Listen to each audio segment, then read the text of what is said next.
What's going on, everybody? This is the Blockchain Backer, bringing you the latest cryptocurrency news and analysis. Today, we'll be talking about the Bitcoin price chart as we're coming off of yesterday's FOMC meeting where the Federal Reserve lowered the federal funds rate by 0.5 percentage point after being paused for a year and 2 months. We've got some green cryptocurrency markets heading into the next day. We've got the Russell 2000 up 2% here in pre-market as I'm recording right now. You got the NASDAQ up 2%, you got the Dow up 1%, and the S&P up 1.5% in pre-market. Still not a breakout of retracements yet for the Russell, but definitely dancing with it. And of course, Bitcoin on the move at the same time. Now, if you caught the video that was put out on Monday, it was quite long. If I had to guess, that was one of the top 5 longest videos I've ever put out. We spent a lot of time talking about things that we had discussed back in November of last year, on kind of imagining how the market could play out. Structurally, we saw that happen over here on Bitcoin. We're just looking at it from an inverse perspective in here. Now, the $1 million question is, how long are we going to have to waddle in here before another move could happen? And how deep does a retracement have to go in here like so?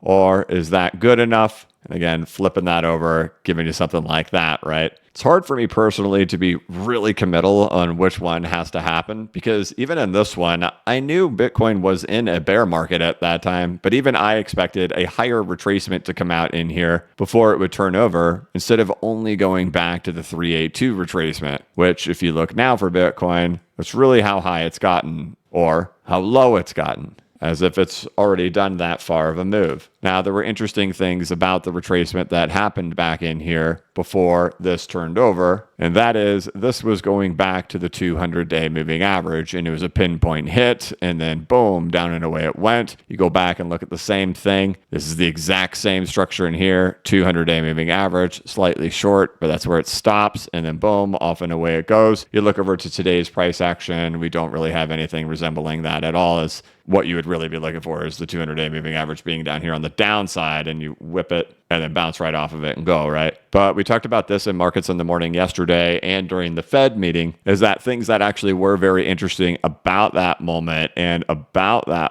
is they were actually back tests as well of the 50-week moving average in there. So here we are talking about this, and that's the 50-week moving average coming back to test and then rejection. And well, what have we gotten to right here? We've gotten back to the 50-week moving average. So contextually, these also hitting the 50-week moving average as in here at the same time. So it's an interesting confluence to see that. But another thing, of course, on that topic of the Fed and what happens whenever rate hikes happen, whatever happens whenever rate cuts happen, we really just have to kind of look back through history and see how did the market respond to when hiking or when cutting or pausing has happened. For over a year, we talked a lot about what could happen during a pause and what we've seen before. And really, we got exactly that when it came to the Dow Jones Industrial Average. It was able to break out of its all-time high when the pause of the federal funds rate was happening. We need to look at that because that's exactly what happened back before the great financial crisis, is that during the pause, we saw the market rip off into new highs. And that's exactly what we saw happen in here. So now the question comes of, well, now that the cut has started, what comes next? Your guess is as good as mine, but when we look through historical behaviors, we can try to draw a conclusion based on it.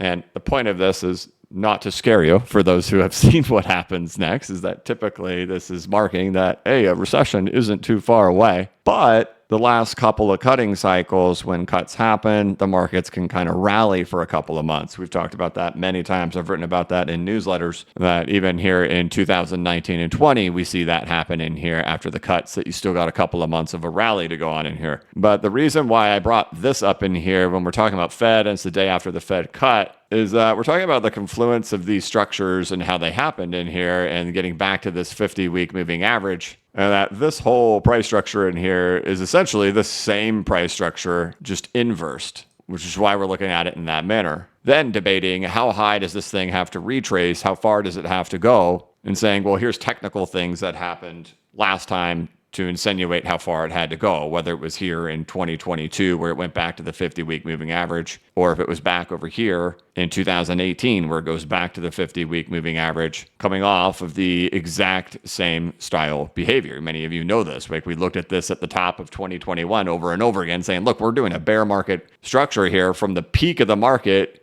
here at the very top. And in both circumstances, they go back to the 50-week moving average. And so we look at it from this perspective and say, hey, look, we're doing that structure, just the opposite direction. And both times they go back to the 50-week moving average. And here we are this time, we went back to the 50-week moving average. We're just on the top side of it. But how does that tie into the Fed? Well, we know that historically, at least in the last 25 years, and specifically the last two cutting periods, there was some type of rally that happened after the cuts began. But not only that, we actually see this, right? We're focusing on this. We're focusing on, can we go ahead and use this level as an actual support and then use confluence of Fed rates at that same time?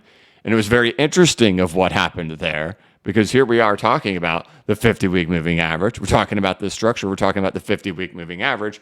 And what happens when we get back here? The first rate hike. And what happens as we're here? The first cut, right?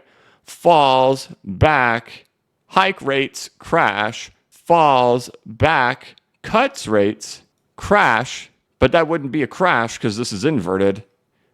That'd be a run. You get what I'm saying? But even in this circumstance in here, it's very interesting to look at it from the perspective of time. We've constantly talked about that, if things kick in, they can happen very quickly. They can happen in a blink of an eye, and then it's all over. And even when you look at it through this perspective of how things happened back in 2022, once those cuts happened, and then once the crashes started kicking in, well, once this thing started kicking in, this whole fall only lasts 81 days. That is the full-blown whole move of the whole thing. The Fed hikes, 81 days of absolute craziness to the downside, and that's the end of the move. And to this day, that still remains the low of the altcoin market. It's the low of Ethereum, Binance Coin, XRP, Litecoin. Sure, there's some that have set lowers, but your majors, that's the low right in there. Tron, 81 days. And then it was all over in regards to downside price action. But what happened after that? What happened after those 81 days, right? Throw the Russell 2000 on there to look at it for that perspective as well, right? Same thing. It's just the whole market going down. That's it. That's capitulation. That's the end of the move. But then you go on for a year and a half of the market still thinking we're going to go lower. And I don't know if that's what's going to happen here. I don't know if it's going to be some 80-day run to the upside of insanity. And then we spend a whole year just sitting there and the whole market is completely convinced for a whole year screaming that we're going to go higher, right? It's plausible. It's possible. But you reflect back on it and remember, it was only 81 days. The hike happens. The hiking cycle keeps going, but it was just that period right there in the hiking cycle where prices kept crashing from. The market all recovered during the rest of it. And I bring that up to just say, if the cut has now happened and there's some type of big move where we're back at the 50-week moving average, we're back at the 50-week moving average. If this thing took this out finally, do you honestly believe that it's not going to be constantly 4-year cycle? We have until December of 2025. This thing is just starting. We're just going. I think that would be the narrative. No doubt in my mind, that would be the narrative out there. But that's not what it would imply with a Fed rate cut from what we've seen, that a short-lived rally afterwards. And it wouldn't imply even what we actually saw during the hiking cycle, where it was only 81 days later that the market crashed, right? So if hike equals crash, and then if cut equals blast off, well, hike led to 81-day crash. Would cut equal 81-day rally? You know what I mean?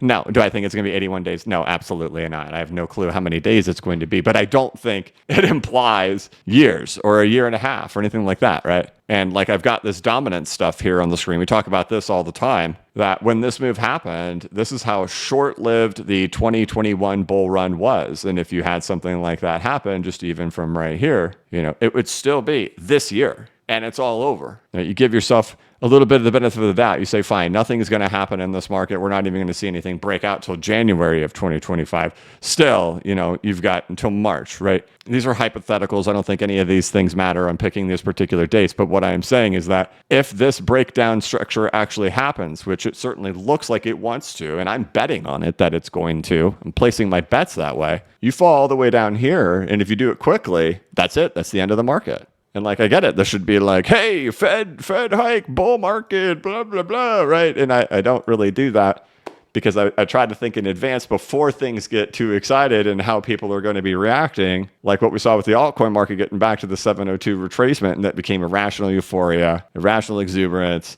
extreme risk-taking, meme coins, and all that stuff. And then we get in the thick of that moment, all original thoughts get thrown out the window because the excitement comes, right? And I think if this ended up happening in here, we would actually see retail finally arrive. And that was a crazy experience for me in 2021 because I was making YouTube videos here in 2019. We went through all the trash of 2019. We go through C19 in 2020. We go through, right? I mean, one of the craziest times ever. And then it takes us getting out. And it's not until we get out that finally retail came. And it was just an insane experience to be like that, to have to go through everything to get back up. And then retail comes in at the very top, right? Your uncle buying Dogecoin, right? Family members you haven't heard from forever are texting you saying, hey, how do I buy this? What do you think of that? That doesn't happen till the very top. And one last point on that topic of how fast things can happen and that, the sentiment of this market can flip on a dime. We have spent time talking about looking at Solana from back in 2020 and 2021 and looking at other assets. And one of them is SWI. I originally brought this up on the channel when SWI was 56 cents. And even till now, it's still continuing to do exactly that. And if you even just assumed SWI right here is like Solana right here, and you extrapolate that out on how much time elapsed before the top of the market came in, this is the true technical top of the market. And even in here, it was only 130 days. Go out 130 days from now, that's 4.5 months. You may be thinking, oh yeah, but Solana kept going. Yeah, but most of the market didn't. Most of the market topped back here when Elon Musk goes on Saturday Night Live, which was only 119 days. XRP topped even earlier than that, which would have been 95 days. Right? Litecoin, you name it. This is the top of the market for 90% of the market right in here. And that lands between 95 to 120 days post this moment like we're talking about here. And so it's just another one of those things to kind of just keep in mind. So a lot of the point of this video is not necessarily to talk about what it would be like if a top came in. It's more to focus on just those kind of confluence things that are happening in here that structurally, hey, we're looking for a lot of these structures to play out. This was the finishing move. This was the finishing move in the crypto market. That's where the altcoin market hits the 702 retracement. How far back do we have to retrace is what we're trying to figure out in here. And confluences that we saw, we're going back to the 50-week moving average. In both circumstances where we've done that, we've already gotten back to the 50-week moving average. And a confluence of an actual event that took place was that we hiked when we got back to the 50-week moving average. And now we're cutting as we've gotten back to the 50-week moving average. And if things take off, they could be really fast. And that's something we always talk about. But the thing that would really be the thing I'll be paying attention to and communicating to is if this thing finally breaks down, which is the safety trade dominance. And if that breaks down, then it's game on. And then if we get way down in here where it's around 65 to 68% or so, then we go right back to all that stuff again where everybody's irrational, everybody's YOLO, everybody's chastising bears. And then I'll be coming out and saying, hey, I am selling again. And you know how it goes. I sure have a weird way of making hype videos. That, things are looking good, right? Things are looking positive. These are similar things that have happened, and we've seen them in before. Again, this time is different.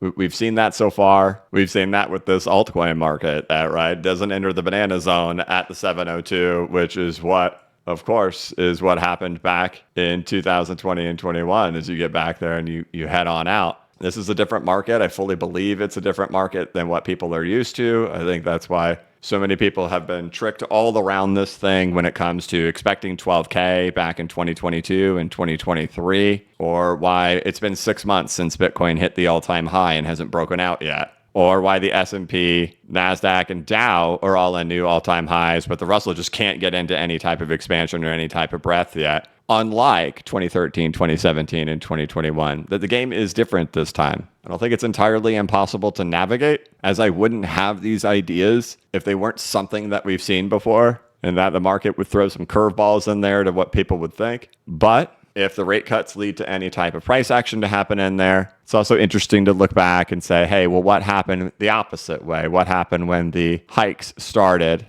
How long was the move that happened in there? It was only 80 days. And for those who aren't used to that type of stuff, just kind of looking at it through this perspective, what does it look like for a matter of 80 days, right? Even right in here, right? That one, 102, right? We're using these examples in here on SWE of being like 95 to 120. This is what the market did in 2021 in a matter of 102 days. All of that. So again, I have a weird way to make hype videos. I don't know what's wrong with it, but I find this very interesting that as we get back here, that's where we had a rate decision. That's where we have a rate decision.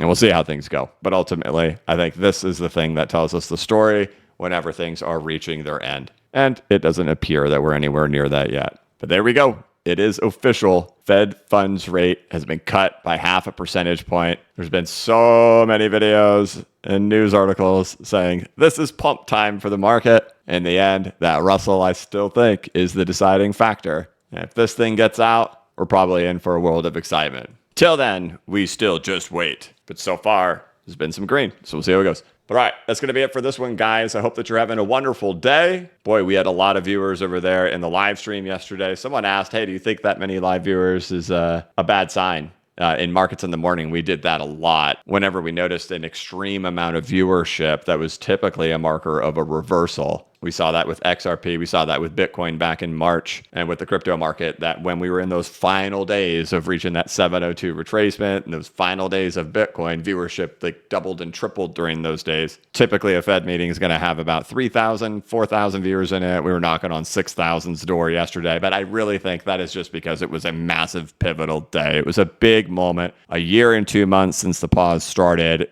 we all knew the cut was coming. I think it was just because it was a historic moment in markets. But definitely exciting, and thank you all for tuning in and being there. I sincerely appreciate it, and thank you all for watching my videos and liking my videos. I'm of course watching everything like a hawk right now, looking to see if we can get that Russell to break out. Obviously, big moment. We'll see how it goes. Otherwise, if you guys are looking for something else to do, you of course can check out my newsletter over here on Substack at blockchainbacker.substack.com. That's the most recent one, talking about all these things that are different about this market this time. And of course, it's a little bit of a play on words, because a retail investor, the most common thing they say is, this time is different. Typically at the top or typically at the bottom. It's the most dangerous words that anybody can actually say in markets. But what's undeniable is all the data, all the behaviors, all the things we can show to past cycles to show how different this one really is. And it's truly a fascinating time. So this, of course, includes an audio recording in here. This one's long. It's 36 minutes. Of course, I personally audio record all of these myself. You can check out bcbacker.com for over 40 videos and 11 hours of content, teaching you how to set up your own charts and indicators within TradingView and CoinTrader Pro. We're also talking about a lot of stuff like Elliott wave theory, Wyckoff accumulation, the historical behavior of the market, and includes downloadable PDFs that are supplemental to a lot of the information in these sections. That's available over here at bcbacker.com. There, of course, are links in the description of this video to bcbacker.com and to the newsletter at blockchainbacker.substack.com. Otherwise, have an absolutely wonderful day. We're at $63,000 Bitcoin, and hopefully that continues. But all right, that's it for this one. Thank you so much for watching. If you could, please like this video and give it a thumbs up. If you are new to the channel, please subscribe and hit the notification bell so you could be notified of when I create new content and when I go live. As always, this is not investment advice, and I am not a financial advisor. But if you ever need a pick-me-up or a little bit of reassurance, just remember that the blockchain backers got your back. Have a good one.